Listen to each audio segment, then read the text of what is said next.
still off? Okay, I'm good. All right. So we are group one, and this is our module six webinar. The first question for discussion is, what are the educational experiences of Black girls? I can start with that one. So I know there was that article. I forget who it was by, but it was like more out of a magazine or something like that instead of the journal. And it talked about how a lot of times the behaviors that might be seen as disruptive are actually logical responses to something. Like maybe they're bored, maybe they finished early and they weren't really told what to do next. But some teachers can assume that they're being disruptive or like don't really want to participate, something like that. And they get misrepresented all the time. And then they kind of feel like who they are isn't being accepted by the teachers. Yeah, I think it was the same article by Morris where she was saying that Black girls make up 8% of the K through 12 students nationwide, and they're overrepresented among the students with discipline, which ends up excluding them from the curriculum and then ultimately leading to problems down the road, which I think we'll kind of get into later, but they're definitely overrepresented as far as discipline goes in the schools. Yeah. Something that I thought was shocking was that it said 50 in the Morris article, 54% of all preschool girls who received an out-of-school suspension. That's just crazy because, like, preschoolers shouldn't be getting suspended. And 54% of them are African, like American girls or Black girls, and this is so sad because I mean that just shows what overrepresented they are in that. And kind of a fun fact, in Illinois, they just passed, I think it's just Illinois, maybe it's nationwide, but they just passed that law like last year, SB something something, and now it's almost gone to the other extreme. Now it's like almost impossible to suspend kids. They have to have like harmed somebody or something. Like you can't suspend them for like having marijuana anymore and like stuff like that. It has to be like really, really extreme. So it's progress, but I kind of think it's gone the other way a little bit too much on that. So I would have to, I'm sorry. No, go. I would have to agree on that. The Title I school that I teach at, as you said, marijuana, fights, being disrespectful to the teachers, cursing in class, just things that there may be reasons for them. However, as far as the discipline, our school has not expelled or suspended any of the students because there are numbers that they have to monitor, and suspension is one of those things that they try not to have on their record as much. So I remember in the teacher meetings, they would say, oh, and our suspensions are less than 50%, as if it was a good thing. And in one way, I guess it is a good thing because the kids don't have to go home and get into more trouble. But at the same time, I wonder, what are we teaching them if they are constantly breaking the rules and not being held accountable?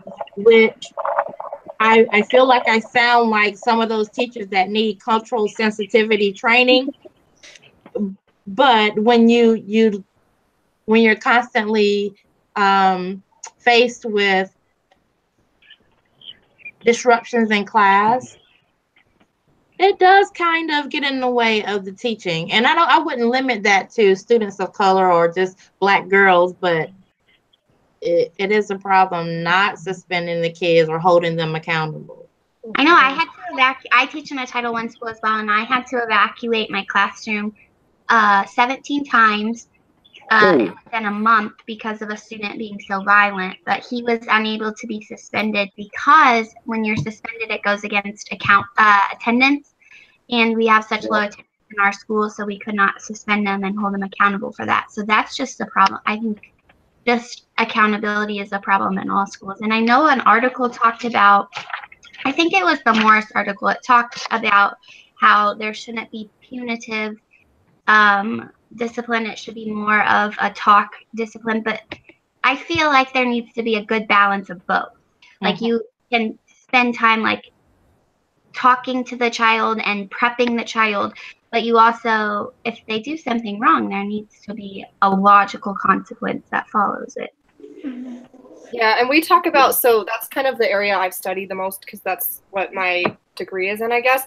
And the punishment sort of has to fit the crime, and you have to make sure that whatever consequence they're receiving, they can understand that it's related to something in their power, versus as the authority figure, you're just randomly assigning consequences. You have to be deliberate with what you do, and it has to be equal among all kids. So you can't just assign one kid for doing something and not another. I think we talked about that last week, where it doesn't matter how many times somebody's done something, it should be, okay, even if somebody just did something once, they still need to receive the same punishment.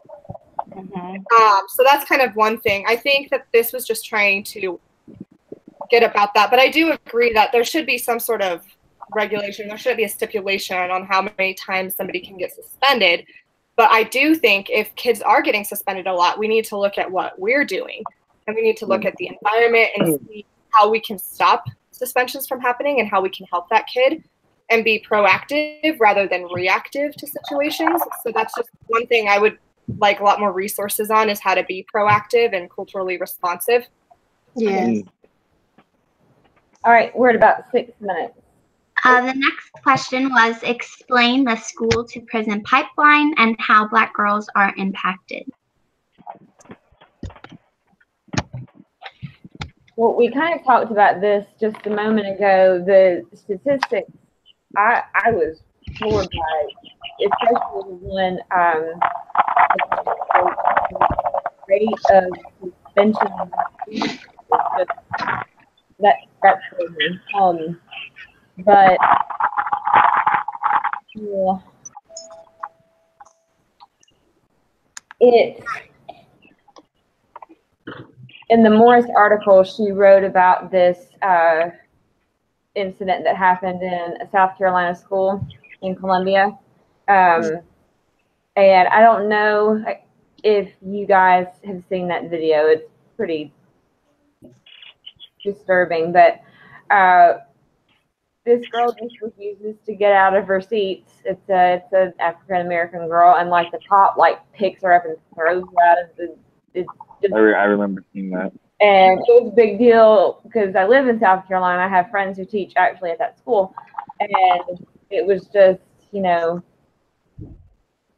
so upsetting. But when I look back and I think, you know, the students that I taught at the first school I taught at, which was in an urban school, Title I, mostly African American kids and Latinos, and I think that that particular school did a pretty good job of doing trying to do more restorative practices, because knowing the environment that my kids came from, the homes that they came from, and then once I kind of started making those connections in the Morris article where she was talking about, you know, you never know what their background is, and there's a particular thing that I'm looking for and I can't find it, but something else that was in the textbook that we have, the author of the book was talking about how she was going through her neighborhood and shots rang out and she froze, and someone told her that she was supposed to duck and get down if that ever happened. And she went to school that was not in that neighborhood, but she heard a loud bang. She ducked and hit the floor, and she got in trouble for that. And that just,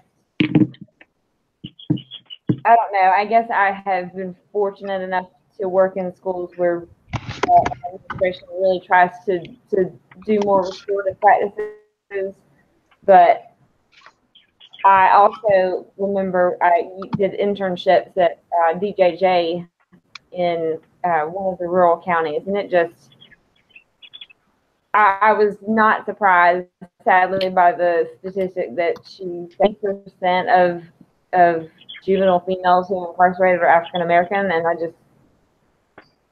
don't know. School can have such an impact on that, and how are we addressing that? What are we doing? Yeah, I think another thing that they talked about in regards to the school to prison pipeline, and it was in the video with Morris, she was saying it's interesting that it's called a pipeline because it's nothing even remotely close to linear. So there's a ton of different factors that come together and create that school to prison setting for Black girls. And she was saying we need to be addressing them all. And right now we can control the school, we can't control the home life, but it was just interesting to me that she pointed out it's not linear. It's really not a ladder or a chute that you just go down. It's coming from all angles, and we have to consider that when we're working with these students. Yes. Yeah. I was thinking about I think it was in the book that we're reading. There was a student that was sent to the office because she was considered late, but she always thought that she was coming to class prepared by being there by the front door, but the teacher had a different idea of what coming to class on time and being prepared for class was. And the teacher expected her to come to class, be sitting down by the time the bell rung. But the girl was coming to class and she didn't have a book because she was sharing with another student the book. And she was coming into class before the bell rung, and she got in trouble for that. And so I think in the book there was someone walking her to the office, and the little girl was saying, is she late? Is he late? Other kids that were in the hallway or running to class. And he said that he couldn't answer her right away. And then in the office, the teacher was heard, but the student was not heard. And, I think that's just an example of how, I guess, children of color are treated at times. I just finished reading kind of on my own, The New Jim Crow, which I'm sure some of you guys have probably read for classes and stuff. And it doesn't talk about like the school to prison pipeline. It just kind of talks about the prison pipeline, but it really focused in on Black males instead of like in general. It didn't say much about females. So I just kind of thought it was interesting to read this article and see that perspective, that it does affect. I mean, there's stereotypes, of course, for Black males that are very harmful to them, but there are some for Black females as well. And they also need to be combated. My friend who lives in Tucson, I remember she told me back in college that they used to build, because Tucson has a lot of empty space, so there's a lot of prisons down there, and they used to build new wings based on like the number of African-American students in the schools and like the age level, because they could predict pretty well like how many more rooms they would need depending on like how much the percentage was going up, which was just really sad that there was nobody walking them from the school to the prison, but it was that reliable that they could build future wings or whatever based on those numbers. The next question is, how is school discipline used to criminalize Black girls? And I noticed that in one of the articles, it talks about how there's a lot of code of conducts that are in place that naturally discriminate against Black girls, like culture. Sorry, not culture, like costumes and like what you can wear and how you wear your hair and just things like that. And I noticed that in the in our book we're reading for our class, how it talks about there should not be a dress code for students and how they wear, because that's one of the opportunities they get to express themselves when they're constantly being oppressed. So that's one of the things that I noticed. Yeah, I think that like dress code idea, when I look at it, I taught at a school where everybody had to wear the same dress code. Every guy had to wear the same, or the girl had to wear the same. And so that took out that variable of one, jealousy that these girls can afford better looking clothes or better, stuff to wear. And it also took out the variable of the girls that would wear super short shorts or super cut off t-shirts. And I think, yeah, it's girls expressing themselves, guys expressing themselves, but when you take that variable out of the situation, I think they're less likely to get in trouble for those kinds of things. Yes. And it's a hard topic, I guess. Mhm. So then the lower Well- income families won't be able to afford to buy uniforms for their kids. Yes. Also, it cuts down on the distractions in class. Who Yeah, has that's what true. sneakers on, or who's Yep. wearing the, new Yeah, I agree. whatever. I feel like that's just one of the things they commonly, at least at my school, they get in trouble for a lot. And I don't know, even as a teacher, I'm kind of shamed by the other teachers because I don't really enforce the dress code. And I'm like, I really don't have the time to sit there and focus on what they're wearing. I'm just here to freaking teach, and they're here to learn. What does it matter what they're wearing? But Exactly. call me out on it, and I'm like, I was sorry, I was too busy worrying about what I'm teaching to worry about what they're wearing. But I do see a lot of the girls, especially, would come in and come to me and like complain and like vent about how they got in trouble about their clothing. And so I thought that was interesting that you brought that up, and I didn't even remember it until just now. But that was a big thing I remember them last year at least getting in trouble for. And it would escalate into like they didn't serve their detention, so then they had to get an in-school suspension, and then they got an out-of-school suspension because they skipped out and all that. So it just escalated to bigger and bigger consequences over something kind of minor, in my opinion. Yes, I got in trouble for that. My kids, it was the hoods on their sweatshirts. They're not supposed to have hoods on inside the school. And, occasionally you'll get a student, not always the kids of color, but all kids sometimes like to wear a baseball cap. And I'm like you, if they're learning, they're participating, they're not being disruptive, I really don't care. I really don't care, but I have to care because that's school policy. Well, I know I was talking to one of my old co-teachers, and her daughter, they adopted her. She's beautiful, Black girl, and she came and like first thing she walked in the door, and she has long legs, so unfortunately her shorts always look kind of short, but they were not short. And first thing she walked in, and the principal was like, "In my office now. You're disrespecting the school. You're going to need to go home immediately." And her parents both worked, and one of them worked at our school. And she's like, I just was a little bit concerning because she was the only one pulled aside. And there was, all the girls wore short shorts. And I just remember Peyton, she's crying in our room because she just got yelled at. And she got a suspension. She had to miss school because of it. And she did feel quite singled out. So I think that kind of goes back into the unfair discipline. And that was a connection I had. I was just talking to Michelle today. So it was interesting to see how, she was the one girl they pulled out, and she's going through the hall doing the same thing. That girl has short shorts. That girl has short shorts. And it wasn't just, hey, you got to go home and change. It was like a full discipline meeting. And the principal was yelling at her. It was pretty intense. So I can see why there's that age compression that Morris talks about quite a bit for Black girls. And it was sad to witness. That's sad because it takes away from their, like, she was wearing the wrong kind of shorts and now she has to miss a whole day of school. Like, that's crazy. I'm so sad. Yeah. Well, I don't know if this law has changed, but in South Carolina, so before I got into teaching, I didn't know what I was doing with my life, and I worked for the solicitor's office in pretrial programs. So basically what that is you get arrested, then you get one chance to make it right, and you can do the program, community service, your way out of it. Well, we'd have all kinds of kids come in, and they would come in with warrants for disturbing school.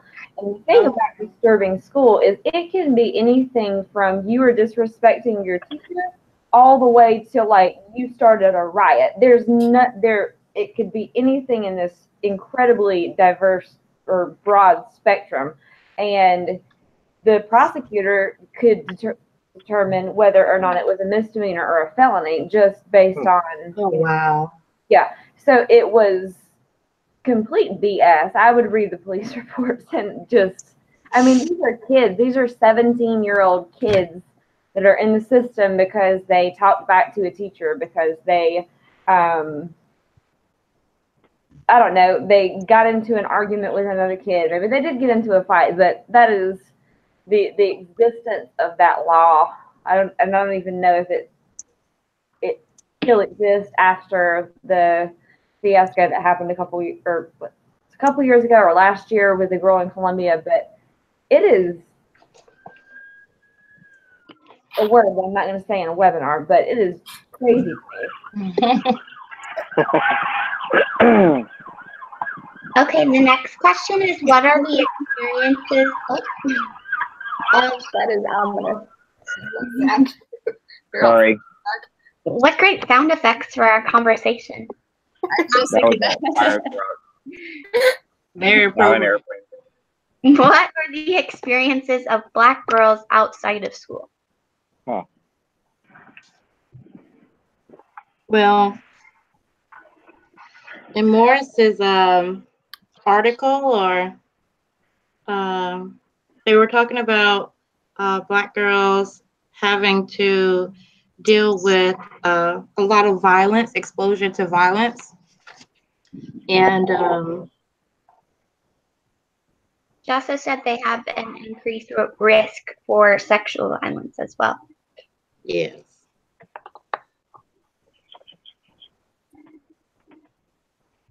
Yeah, I didn't realize those statistics were true, but there's always so much we don't realize is going on with our students and our students' lives, and it could explain why students respond a certain way. Just I forget which one of you was telling the story about the girl who hit the floor, because that's like what she was told, and we just have no idea what's going on, and that could explain why students respond poorly to certain people. And doesn't mean they shouldn't have to be respectful, but it means we should be more understanding of those emotions that come out, you know, because the students can be triggered by anything. Any student can be triggered by anything. Yeah, I think the biggest quote that kind of hit me when I was watching that video with Morris and Priscilla Ocean was, she said, resilience is not the absence of trauma. So there's that stereotype that Black women are resilient and they're strong. And she said, while that may be true, that doesn't mean there's not trauma. And that doesn't mean that they're handling it internally or externally, or they would handle it differently than the stereotype would present. And so I thought that was interesting. And then Ingrid Archie in the video was saying that they mirror what they hear. So how people treat them is going to be how they respond. And so if you come with the stereotype like they were talking about in our book, where you don't smile until November, what are you going to get back from the students? What are they going to reflect back to you after you've been harsh with them and you haven't shown them even a smile? What sort of grace are they going to give you as a teacher in return, and what sort of respect are you going to get? So I thought that was interesting, thinking about what they're going through outside of school. They are resilient, but that doesn't mean they haven't experienced trauma. So true. And they said that Black girls who face harsh school discipline are often struggling to overcome multiple forms of victimization as well as poverty.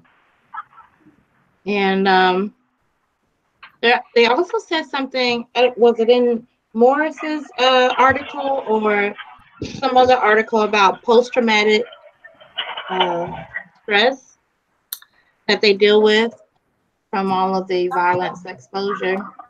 Mm-hmm. And the last question is, how can educators create safe spaces for Black girls in school? Well, I personally feel like school should be safe for all students.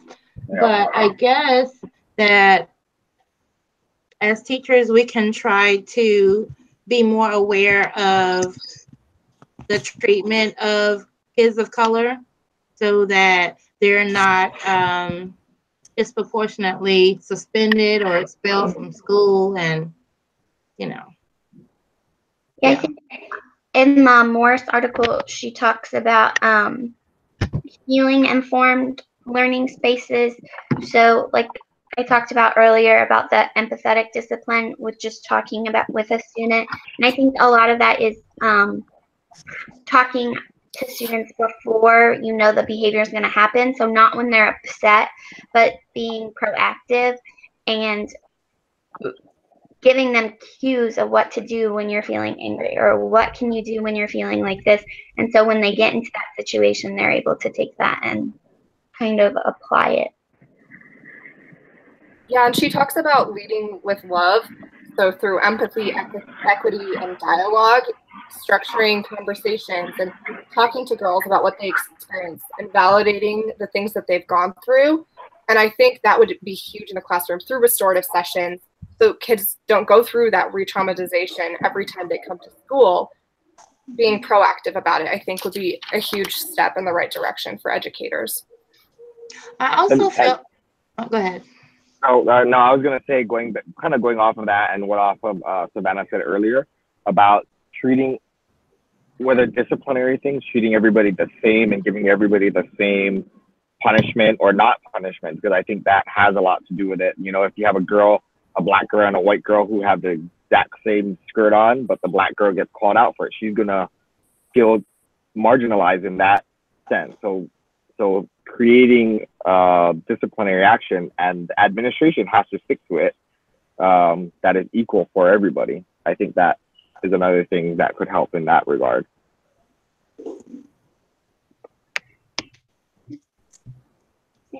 Any other thoughts? I was looking around in my hordes of books. I did a restorative justice training 2 years ago, and one of the most important things that I took out of that was just how to start off your year.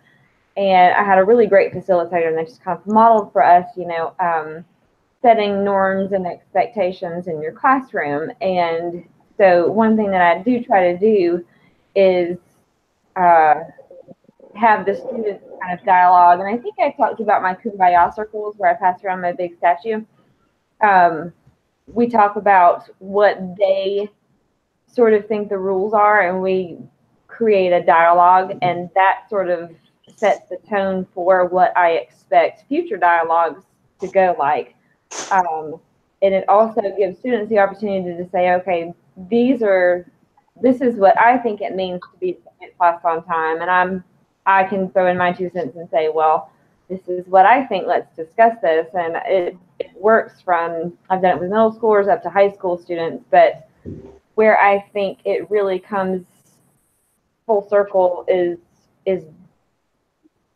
2 reasons. One, they hold me accountable. I keep the norms and expectations posted so they can say, hey, Saxon, somebody is doing this thing and they're on number 3, because middle schoolers are tattletales, but they'll also hold me accountable because I have them say, these are the things that I expect you to do, and if you don't do them, then I get to call you out on them just like you get to call me. And so it sets this tone of, I'm in a position of authority, but they also get to hold me accountable. So when I have to turn around and say, hey, you're not meeting my expectations, they're like, crap, you're right. And I'm excited to see how that goes this year, because a whole bunch of new babies. I like that.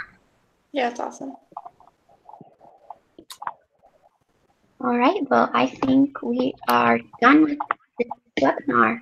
Mm-hmm. Okay. Awesome. We're at 28 minutes, so I'm going to stop.